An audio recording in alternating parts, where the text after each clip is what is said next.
Et si nos agriculteurs détenaient les solutions pour nous sortir de la crise énergétique? À l'heure où le président Macron a déclaré la fin de l'abondance et que nous pouvons constater une hausse générale des prix du gaz, de l'électricité et de l'essence et que nous commençons à ressentir leur manquement au niveau des stations-service par exemple avec les énormes pénuries et les grèves, quelles sont les solutions que peuvent nous apporter nos agriculteurs dans les campagnes pour pouvoir permettre de nous sortir de cette impasse?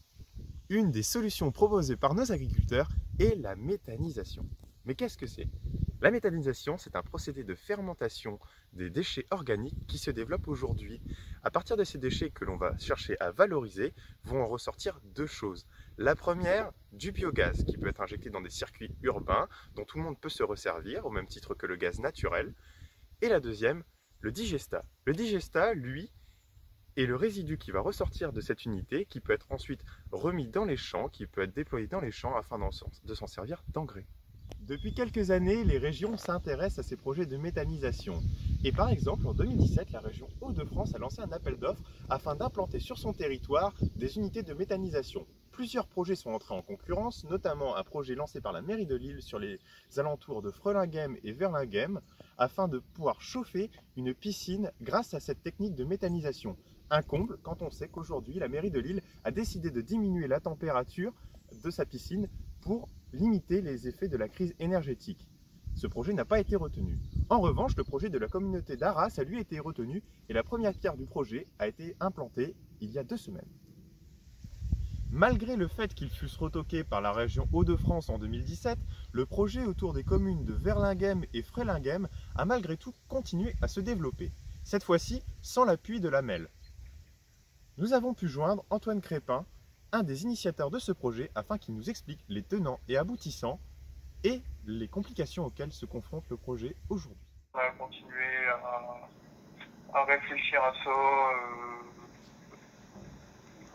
en plus en projet d'injection de gaz, comme c'était arrivé en 2018, et donc c'était plus, ça avait plus le vent en poupe que de la cogénération.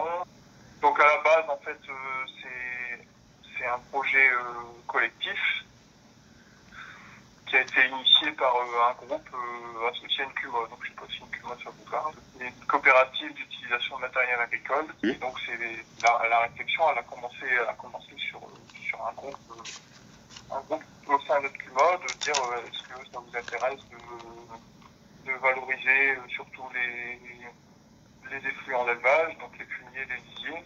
Il fallait trouver un terrain qui est sans rapport aux différentes exploitations qui étaient associées au projet. Après, il fallait aussi trouver un terrain qui correspondait au niveau, comme on voulait faire on veut faire l'injection de gaz, il fallait trouver un terrain qui soit proche d'une canalisation de gaz. Donc c'est là où on est venu à trouver le terrain sur Frelinghiem.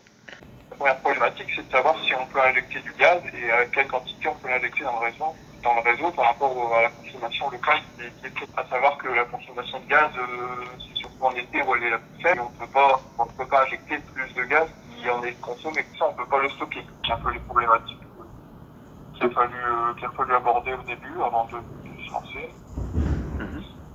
Et donc après cet défi-là, dans ce cas particulier, on avait la MEL qui a souhaité au départ être partie prenante de notre projet, et puis après, on va dire la contestation et la difficulté de ces projets-là a souhaité se retirer.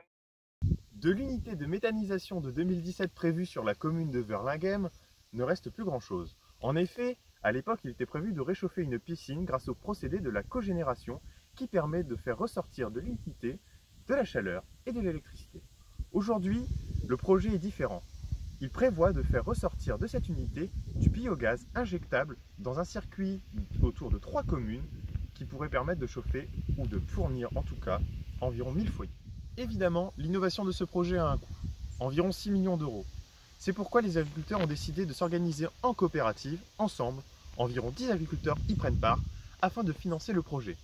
Ils avaient déjà constitué une coopérative autour d'un prêt de matériel agricole, mais aujourd'hui le projet est nettement plus grand. Il permet de faire bénéficier tous ces agriculteurs de la valorisation de leurs déchets. Comme nous l'a confié Antoine Crépin, se lancer dans un tel projet nécessite des réflexions préalables. En effet, il faut réfléchir à l'investissement, mais également aux conséquences et retombées du projet. C'est pourquoi il a été dépêché des experts GRDF afin d'estimer les capacités de production de l'unité de méthanisation, environ 150 normaux mètres cubes de gaz, et la demande des villes alentours et des industries. Car en effet, il existe un inconvénient à ce procédé. Le gaz n'est pas stockable.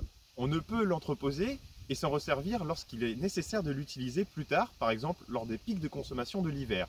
Il doit être consommé tout de suite et injecté dans les réseaux urbains tout de suite. Enfin, un dernier problème subsiste, et de taille cette fois. Les contestations des riverains.